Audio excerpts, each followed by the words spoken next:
Good morning, my compatriots in the Philippines and the world. Today, February 9, 2026, is a sacred prophetic day for all of us because here I'm standing on a holy ground.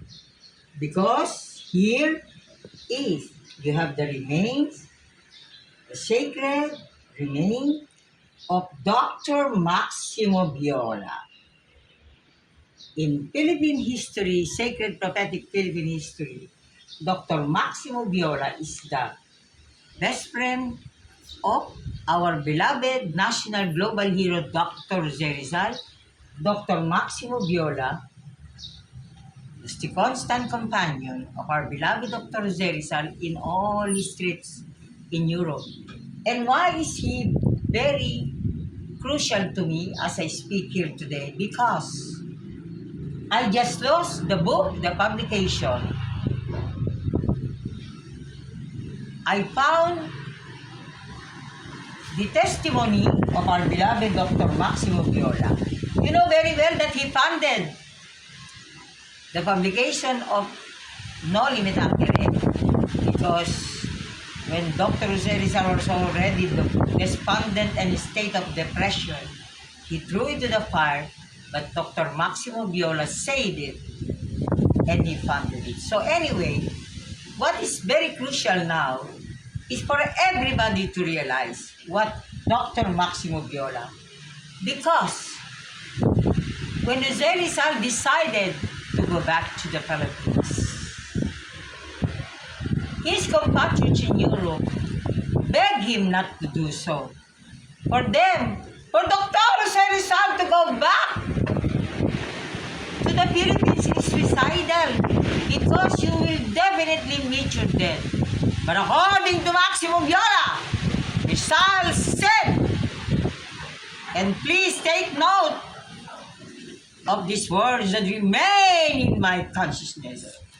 According to Dr. Maximo Viola, Rizal said, for me not to go back to the Philippines is to go against the will of God, for which I'm afraid I may suffer condemnation.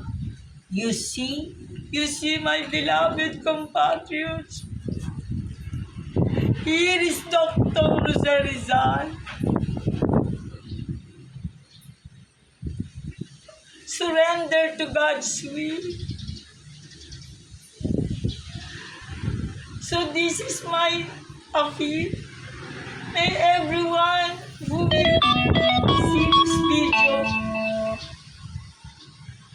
remember these words of Dr. Maximo Viola here in San Miguel, Bulacan, in the Cathedral of Saint Michael, that he is celebrating 300 years, and that's why their holy door is still open.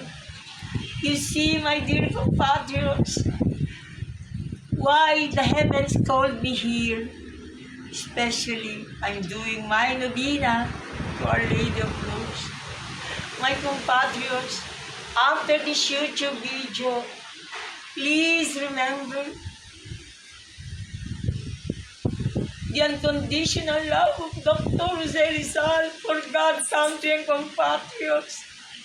And may everyone realize that whenever you pay respect to a Rizal monument, big or small, please, you are called to give it flesh, body, blood, and spirit. Realize the sublime ideals that guided the life of our beloved Dr. Jose Rizal.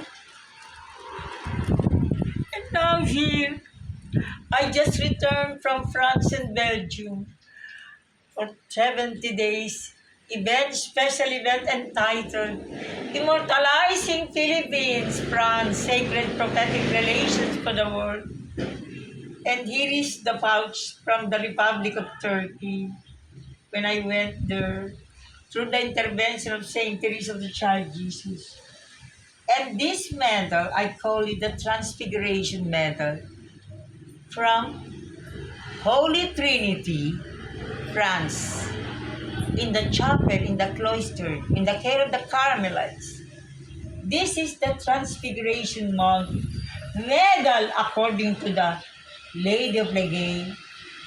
When I bought 30 of these, 30 to represent 10 each one, 10 for the Holy Trinity and the Holy Family.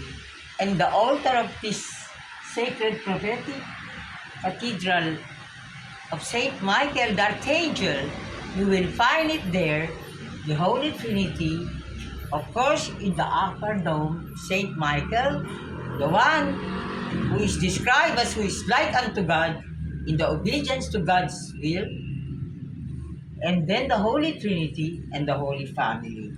Because on that very day too, I was able to go to St. Joseph with the Holy Family. So my dear compatriots, after this, I will take the video of Heaven Sent, former student from the University of the Philippines. I will ask him to introduce himself. So thank you very much. God bless us all.